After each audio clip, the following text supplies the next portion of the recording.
Hi, I'm Ken Howard, and welcome to the GayTherapyLA podcast. Today, I want to talk about the needs of gay men in the volatile LGBT era. A couple of years ago, I wrote about some concerns I had overall about the gradual adoption of LGBT, or its variants like LGBTQ, LGBTQ+, etc., as the umbrella term for referring to all sexual and gender minority persons in society. And that's on my website. It's on gaytherapyla.com/blog. And if you search on Gay Therapist Discusses the Problem with LGBT Language. And I was concerned that this term, in its efforts to be all-inclusive, actually diluted the needs of the populations that those individual letters represent, such as lesbians, gay men, bisexual women, bisexual men, trans women, trans men, non-binary folks, etc. And I follow up on that today because my concerns persist to discuss in a mental health, well-being, and activism context during this current Pride 2021 season at the time of this recording now. So in the previous article, I mentioned how the umbrella term of LGBT plus empowers, on the one hand, by bringing these populations together as a significant and important segment of society, worldwide, and certainly as an important voting bloc in the United States. Perhaps the strength of this term and our collective LGBT plus increased visibility has led to things like corporations falling over themselves in the past couple of years to appear, keyword appear, supportive of their LGBT plus customers during the June Pride season. Although these same companies have been taken to task for painting their logos and marketing materials awash in rainbow colors for the public, while behind the scenes, they're donating a collective millions of dollars to decidedly anti-LGBT political candidates, in perhaps the original epitome of actions speak louder than words. My concerns about using exclusively LGBT+, instead of discussing the people within these populations that the letters represent, include the idea of specific advocacy and visibility, and the specificity of attention and professional services like therapy, coaching, medicine, law, etc. Because by lumping in all gay men, lesbians, bisexuals of all genders, pansexuals, non-binary people, trans-feminine, trans-masculine, intersex, etc., we reduce the political and social and psychological and well-being needs of these variations to one umbrella that is at risk collectively of being dismissed by the majority. This is not unlike the dangers of using terms like people of color or the more recent BIPOC, Black and Indigenous People of Color terminology, instead of noting, importantly, the very different needs of those who are Black. Hispanic, which is in and of itself too broad. Does that mean Mexican, Costa Rican, Argentinian, Peruvian, Honduran, etc.? Asian Pacific Islander, again, too broad. Japanese, Chinese, Korean, Vietnamese, Laotian, Thai, Samoan, Fijian, etc. And my previous point was that while we can form a certain powerful bloc politically and socially by using LGBT+ of all sexual and gender minorities, where the whole is greater than the sum of the parts, we also lose the importance and the power of specificity. Let's talk about professional services for a minute. As you know from other episodes, my website, etc., I am a very long-term, 29 years in 2021 specialist, licensed psychotherapist in California, and life, career, relationship executive coach, as well as being an AASECT, AASET, American Association of Sex Educators, Counselors, and Therapists, AASECT certified sex therapist, specializing in gay men and gay male couples. I always say of LGBT, I specialize in the G. GayTherapyLA.com. This is because I wouldn't presume in one lifetime, or certainly one career, even in decades, to say that I can equally address the men's psychology needs of gay men and the women's psychology needs of lesbians, or of all the LGBT plus populations equally, although I see some clients in each of these categories in the course of a year. My concern is that in trying to serve everyone, we really serve no one. And this is the great risk of generalist therapists out there. Educational seminars can be this way. I recently saw an ad for a seminar on sex therapy with the LGBT population. And I find that absurd. If you psychotherapists, despite broad assumptions to the contrary, get any education in sexuality, sexual health, and sex therapy topics, including marriage and family therapists, whose very name would imply they could help a couple with sex therapy issues when they can't, because either the therapists don't want to learn and apply this material, which is rampant, or they can't because they haven't sought meaningful additional training in sex therapy beyond their master's in counseling or master's in psychology or social work programs in grad school. It's the same with clinical social workers, professional clinical counselors, psychologists, psychiatrists, and all the related mental health licensed disciplines that vary from state to state and country to country.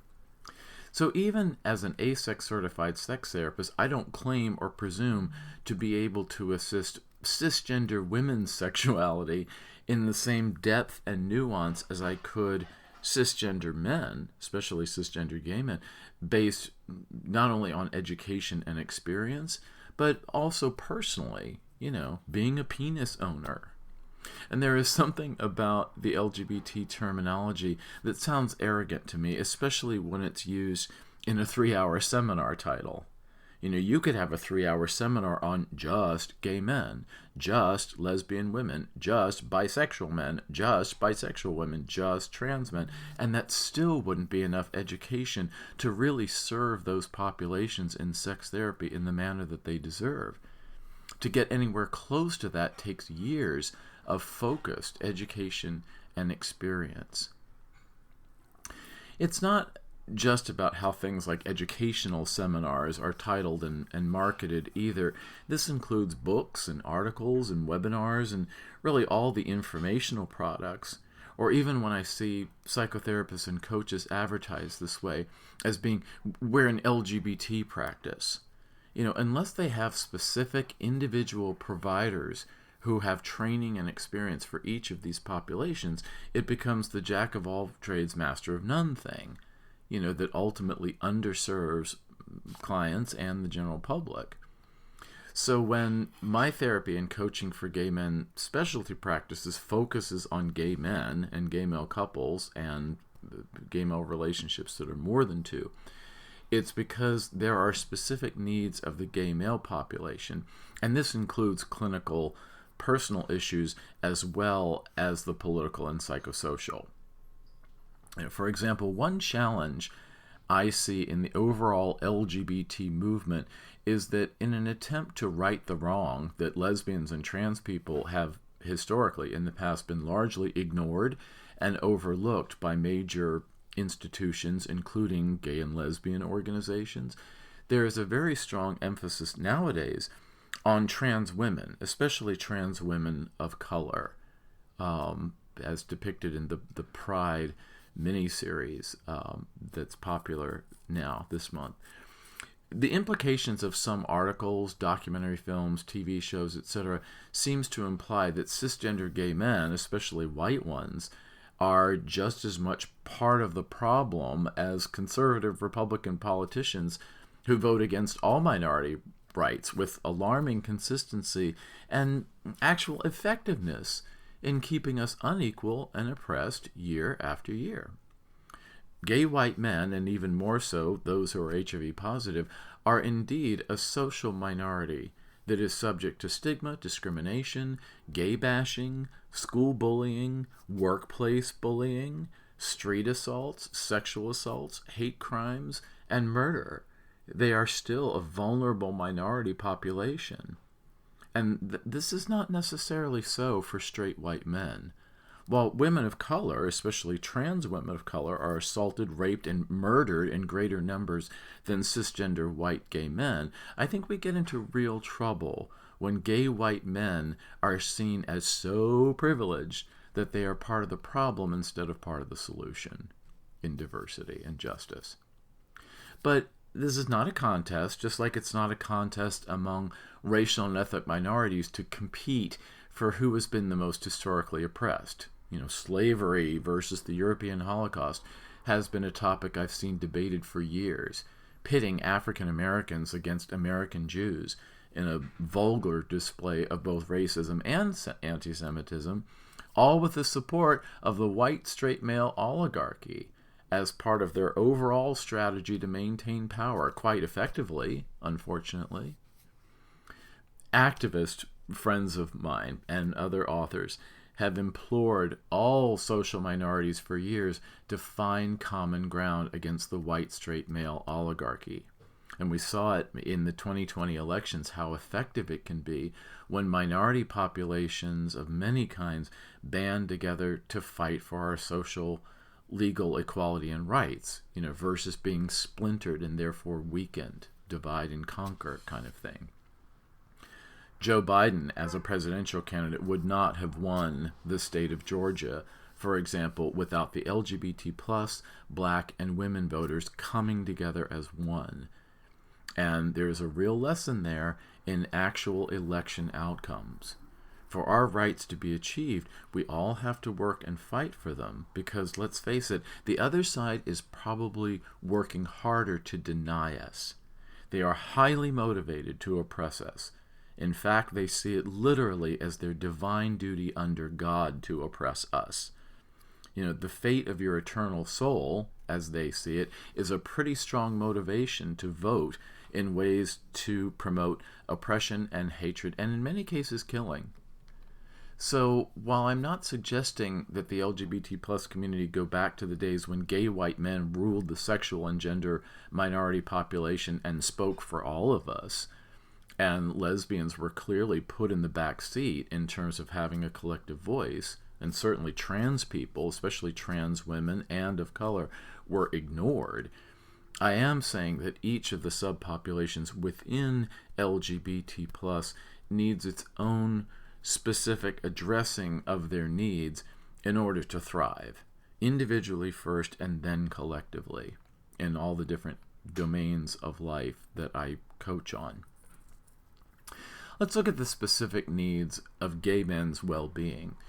For example, gay men live with some existential conflict. On the one hand, we are minorities subjected to the social ills that I mentioned earlier, violence and oppression, but we also have some male privilege, especially white male privilege. And it would be an incomplete understanding of the population if we didn't acknowledge the duality of both social privilege and minority status. But this might be true with others who have some kind of privilege.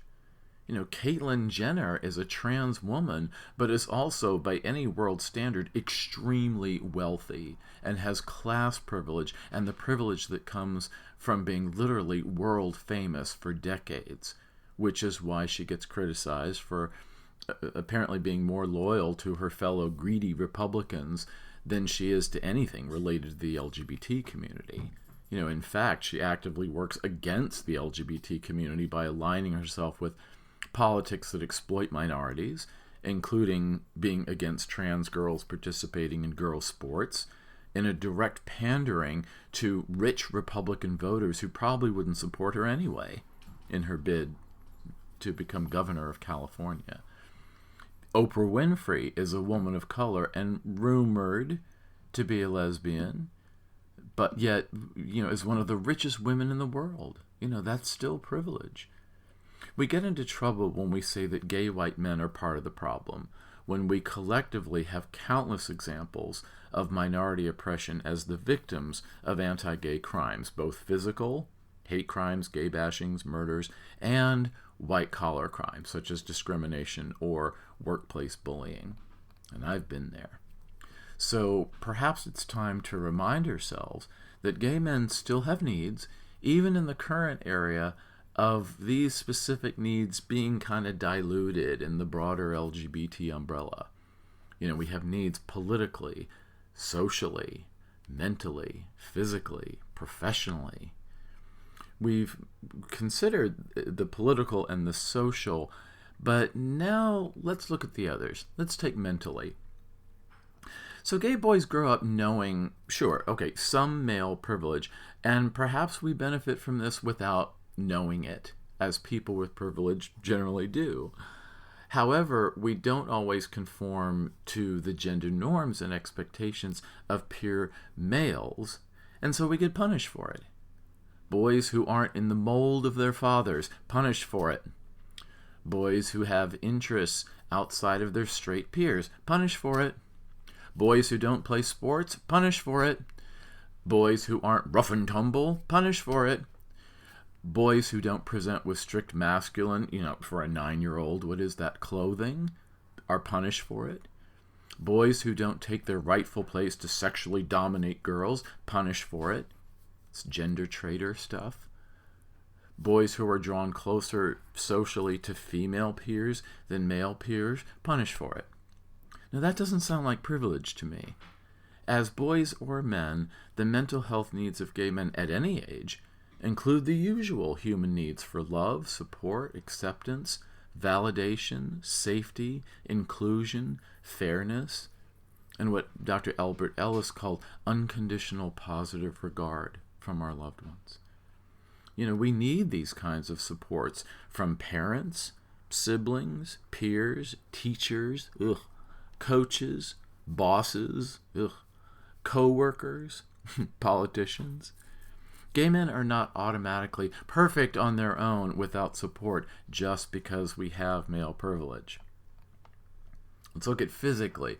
Gay boys and men have their own specific medical care needs that differ from straight men. Sexual health might include concepts that all penis owners have, such as not to have dick drip or something, but gay men have sexual health assessment and treatment needs that differ from straight men. And yet many, even most, physicians, nurses, and other providers, including social workers like me, I might add, are woefully ignorant about these. Proper medicine includes LGBT plus affirmative medicine, and that includes more specifically gay male affirmative medical practice, such as anal rectal health and substance use harm reduction. Let's look at professionally. I've seen gay men who are the beneficiaries of white male class privilege in professional settings in corporate America, and that can be part of the machine that forces straight women, lesbians, trans women, women of color, and others into secondary roles, and that's a problem in the American workplace.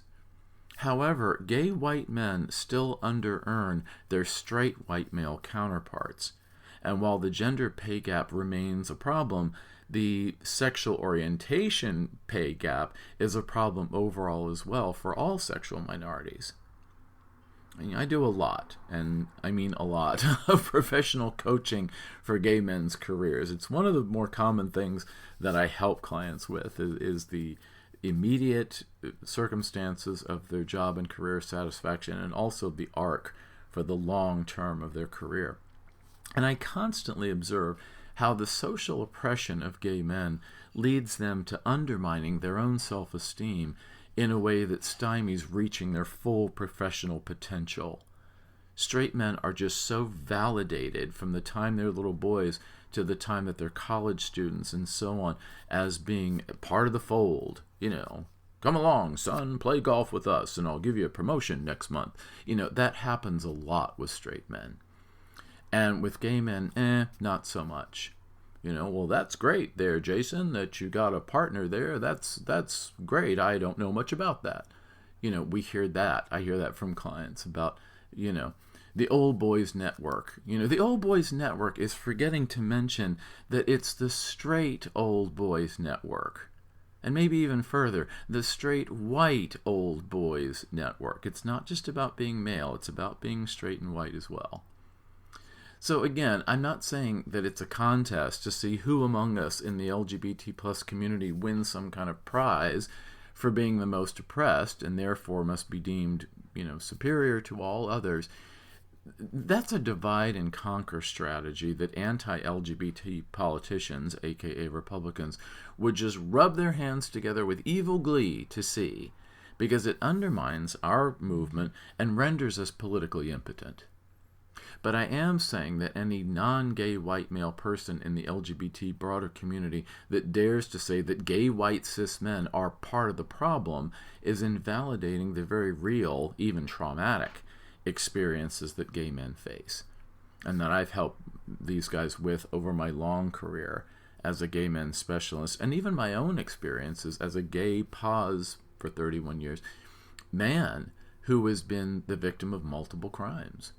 And that's not right. Just as it's not right for gay white men to dare to speak for all in the LGBT plus community. It's a balance here. The recent TV miniseries Pride gave a history of the LGBT plus pride movement in the United States. And one of the figures depicted on that was Ann Northrup, a feminist journalist and sexual minority rights activist and brave and wonderful AIDS activist with ACT UP. And the statements that she made on camera in that series and how heroically she fought for the rights of all sexual and gender minorities just reminded me yet again of the extreme debt of gratitude that is owed to lesbian activists, especially during the AIDS crisis, when so many lesbians were really there for gay men who were sick and dying of AIDS and abandoned by so many in countless heartbreaking stories. This historical example is one of many where gay men enjoy the benefits of hard, arduous efforts of others within the LGBT community, such as lesbians like Ann Northrup and the all too often nameless trans women of color who were the lead fighters during the Stonewall Uprising in June 1969. Gay men need to be kind of humbled about this, certainly. We, as gay men, need to do better and just give credit where credit is due in the annals of history. But we, as an LGBT plus collective community, must be careful that our individual subpopulation needs are not diminished or ignored or devalued or even perverted into being part of the oppressive class. Let's fight the real enemy here, folks, and it's right there in front of us. Republican governors of multiple states who sign anti-trans bills, and that's in 2021 when Biden is in office and we supposedly have a pro-LGBT Democratic majority in government. Republican congresspeople like Marjorie Taylor Greene and Lauren Boebert lead a historically unprecedented aggressive campaign against LGBT rights of all kinds, despite their being women themselves, aided by their viciously aggressive colleagues like Mitch McConnell or Ted Cruz or Lindsey Graham or Matt Gaetz or Marco Rubio, and those last few are rumored to be gay or bisexual themselves. Lady Lindsay.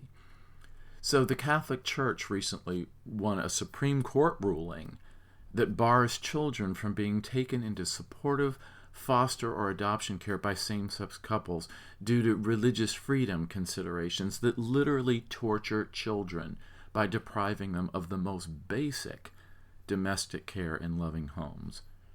Republicans have made it legal to run over protesters with cars and trucks, legally sanctioning vehicular manslaughter and premeditated murder.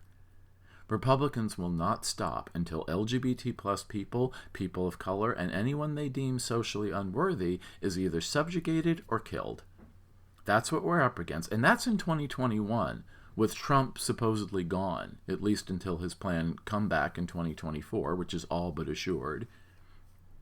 This is no time for the LGBT plus community to splinter within itself.